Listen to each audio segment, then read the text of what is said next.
Forgive Me Father 2 is a horror boomer shooter with a gorgeous and gory graphic novel aesthetic inspired by the works of H.P. Lovecraft. Released in early access on October 19th, currently only on PC, this is the Steam version. Embark on a journey through the eyes of our protagonist as he battles demons both literally and figuratively. Embrace losing your sanity to become an OP offing machine. Currently only 10 levels and a boss fight available. Is Forgive Me Father 2 worth a buy? Let's find out.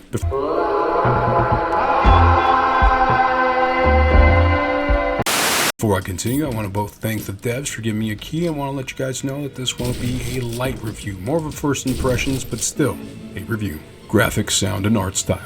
If you're watching this, more than likely it's the overall aesthetic that caught your eye, and for good reason. The art is amazing. The blood splattering all over, chunks of meat everywhere, the way the enemies groan, the way the guns sound, meaty goodness. The metal music playing when you're having a huge battle. It's all a macabre trip to a place I love. Gameplay. You're immediately thrown into the ominous world where the undead and other creatures roam. Upon completing the first level, you find yourself waking up in what appears to be an insane asylum, leaving the player wondering if everything he went through is real, or all a figment of his sick and demented mind. Shoot your way out of harm's way, or use a blade to defend yourself as you traverse each level in a classic boomer shooter like Duke Nukem or Doom, as each level is crafted to lead you in the right direction of where you're supposed to be going next, and what key color you need to collect to advance. You are met with a designated amount of enemies and a few hidden spots. After finding your way out, you then go back to your hub or asylum to continue your path. But before you go, you may also take the blue pill or the red pill that will help you improve your character and weapons. Use the dark tomes to have resistance or lifesteal, as long as you have the necessary sanity points, or exchange your revolver for a pistol, your grenade launcher for a rocket launcher, knife for an axe, etc. by using your tokens you find in levels. Price, $19.99 USD. How many hours estimated? I passed this current version in about 3 hours. It is still in early access, just keep that in mind. Is it playable on Steam Deck? It plays great on Steam Deck. However, in my opinion, these kind of games need a mouse and keyboard. But for those of you who like a controller or handheld more, yeah, go ahead and play it on this.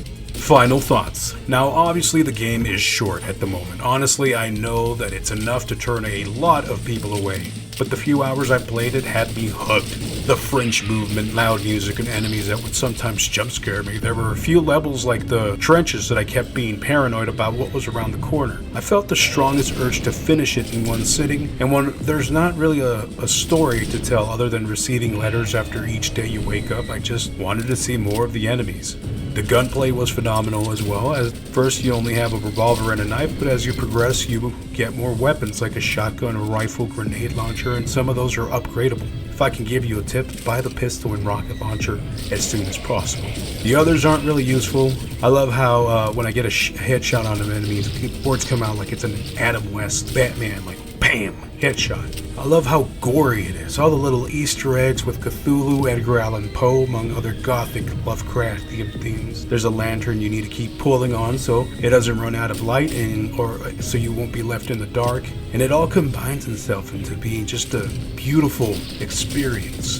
But my friends, this is where the honeymoon period ends for me, because as aforementioned, the game can be beat in 3 hours. Forgive Me Father 2 has great bones, and the experience again is amazing.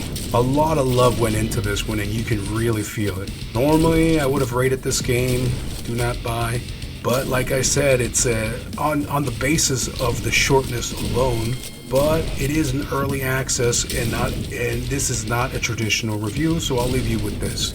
If you want to support a dev that seems to put their heart and soul into their work, get it. But if you're not convinced solely because of the length of the game, I implore you to go download the demo.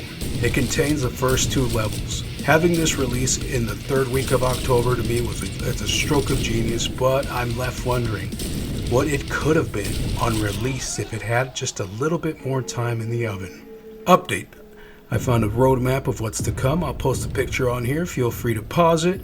The first early access content update is coming in approximately February and March. It feels like till then we still got ways to go for the release. I'd give it an estimate of about a year, but it also does promise a full Act 3 and 4 with a new game plus and an exceptional amount of weapons.